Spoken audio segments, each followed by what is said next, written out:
মোৰ প্ৰিয় বন্ধু-বান্ধৱীসকল, আজি মই আপোনালোকক গুৰুত পুৰাণৰ দ্বাৰা কি 5টা ভুলৰ ফলত আপোনালোকৰ কঠোৰতম শাস্তি পোৱা যায় তাৰ বিষয়ে বৰ্ণনা কৰিম। আমি সচৰাচৰ বহু ধৰণৰ ভুলত আমি নিয়োজিত হওঁ, কিন্তু আমি নিজে নাজানো কোনটো ভুল আমাৰ বাবে বিশেষ অপকাৰ সাধন কৰে বা কোনবোৰে আপোনাৰ উন্নতিত বাধাৰ সৃষ্টি কৰে। গতিকে আজি গুৰুত পুৰাণৰ অসংখ্য যিবোৰ ভুল বৰ্ণনা আছে, সেই ভুলৰ কিছুমান 5টা ভুল যিবোৰ আপোনালোকৰ জনাটো খুবেই প্ৰয়োজনীয়। আৰু গুৰুত পুৰাণত ভুলক নৰকৰ লগত ব্যাখ্যা কৰিছে। গতিকে এই নৰকত নিৰ্দিষ্ট পাপ কৰা সকলক নিৰ্দিষ্ট কি শাস্তি বিহা হয়, আজি আপোনালোকক মই জনাম। হিন্দু ধৰ্মৰ 18টা মহাপুৰাণৰ ভিতৰত গুৰুত পুৰাণ অন্যতম। গুৰুত পুৰাণত মৃত্যুৰ পিছত আত্মাৰ যাত্ৰাৰ বৰ্ণনা কৰা হৈছে। ইয়াত আত্মাৰ যাত্ৰাৰ বিষয়ে বিতংভাৱে বৰ্ণনা কৰা হৈছে। পৃথিৱীত জন্ম লোৱা প্ৰতিটো জীৱৰ বাবে মৃত্যু নিশ্চিত, কিন্তু মৃত্যুৰ পিছত আত্মাই নিজৰ কৰ্মৰ ওপৰত নিৰ্ভৰ কৰি স্বৰ্গ বা নৰকলৈ যায়। গুৰুত পুৰাণৰ মতে ধৰ্ম পালন কৰা ব্যক্তি স্বৰ্গলৈ যায়। ইয়াৰ বিপৰীতে যিসকলে প্ৰতাৰণা, হিংসা, লোভ আৰু অধৰ্ম আদি পাপ কাৰ্য কৰে, তেওঁলোকক নৰকলৈ পঠোৱা হয়।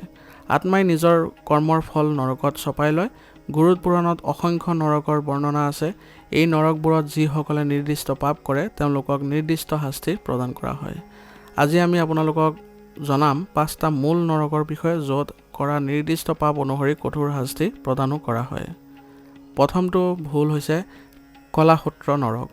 এই নৰকত বয়োজ্যেষ্ঠসকলক অসন্মান কৰা আৰু অহংকাৰে ভৰা সকলক আত্মাই বাস কৰে। এই নৰকত উত্তাপ অত্যন্ত তীব্ৰ হয়, যাৰ বাবে ই আত্মাৰ বাবে অসহ্যকৰ কৰি তোলে। দ্বিতীয়তে কুম্ভীপাক নৰক। গুৰুত পুৰাণত এই নৰকক আটাইতকৈ ভয়ংকৰ নৰক বুলি বৰ্ণনা কৰা হৈছে।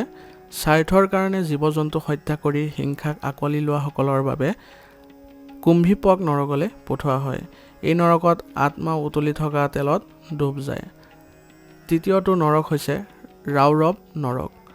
স্বাৰ্থপৰ, লোভী, ঈৰ্ষা, আনৰ সম্পদেৰে জীৱন নিৰ্বাহ কৰাসকলৰ আত্মাক ৰাউৰৱ নৰকলৈ পঠোৱা হয়। এই নৰকত আত্মাবোৰে ভয়ংকৰ যন্ত্ৰণা ভোগ কৰে, কিয়নো সিহঁতক সাপে কামুৰে।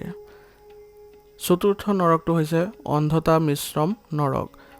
বৈবাহিক সম্পৰ্কৰ পবিত্ৰতা উলংঘন কৰি বিশ্বাসঘাতকতা কৰাসকলক তেওঁলোকৰ আত্মাক অন্ধাতম মিশ্ৰণ নৰকলৈ পঠোৱা হয়, য'ত তেওঁলোকক কঠোৰ শাস্তি প্ৰদান কৰা হয়। পঞ্চম নৰকটো হৈছে তমিশ্ৰম নৰক। প্ৰবঞ্চনাৰে কাৰোবাৰ সম্পত্তি দখল কৰা সকলৰ আত্মাক তামিশ্ৰম নৰকলৈ পঠোৱা হয়। ইয়াত শাস্তিৰ সময় শেষ নোহোৱালৈকে আত্মাবোৰক বাৰে বাৰে প্ৰসাৰ কৰা হয়। গতিকে এনেধৰণৰ শাস্তিবোৰে বহু ধৰণৰ আপোনালোকৰ মনত বিভ্ৰান্তিৰ সৃষ্টি কৰিব পাৰে, কিন্তু এই প্ৰথাৰে যদি আপোনালোকে নিজৰ ভুলবোৰ বুজি পায় আৰু সেই ভুলবোৰ শুধৰণি কৰিবলৈ চেষ্টা কৰে, তেনেহ'লে এইবোৰৰ পৰা আপোনালোকে মুক্তি পাব। কাৰণ বিশ্বাস অনুসৰি আপোনালোকৰ সকলোবোৰ সম্ভৱ। গতিকে বিশ্বাস ৰাখিলেহে আপোনালোকৰ এইবোৰৰ প্ৰতি আপোনালোকৰ আগ্ৰহ প্ৰকাশ পাব। আৰু আমি বিশ্বাস কৰাটো অত্যন্ত প্ৰয়োজনীয়, কাৰণ আমি নাজানো আমাৰ মৃত্যুৰ পিছত আমাৰ কেনেধৰণৰ অৱস্থা হ'ব। কিন্তু বৰ্তমান সময়লৈকে যদি আমি ভগৱান বিশ্বাসী হৈ আছোঁ, তেনেহ'লে এইবোৰৰ প্ৰতিও আমাৰ বিশ্বাস ৰখাটো খুবেই জৰুৰী। গতিকে কেতিয়াও বেয়া কাম নকৰিব, কাৰোবাক বিশ্বাসঘাতকতা নকৰিব, কাৰোবাক আপোনালোকে কোনো ধৰণৰ প্ৰসাৰ নকৰিব বা কাৰোবাক নঠগিব। নিজৰ সততা বজাই ৰাখি চলিব আৰু নিজৰ সৎকৰ্ম ভালদৰে পালন কৰি চলিব। তেতিয়া দেখিব যে আপোনাৰ বাবেও জীৱনটো সুখী হৈ পৰিছে আৰু আপুনি স্বৰ্গবাসী হ'বলৈ সুবিধা পাব। গতিকে আজিৰ ভিডিঅ'টো ইয়াতে সমাপ্ত কৰিছোঁ। যদি ভাল লাগিছে ভিডিঅ'টো লাইক কৰিব। চেনেলত যদি নতুন আহিছে চেনেলটো ছাবস্ক্ৰাইব কৰি ল'ব আৰু কমেণ্টত ওম নমঃ শিৱায় লিখিবলৈ নাপাহৰিব।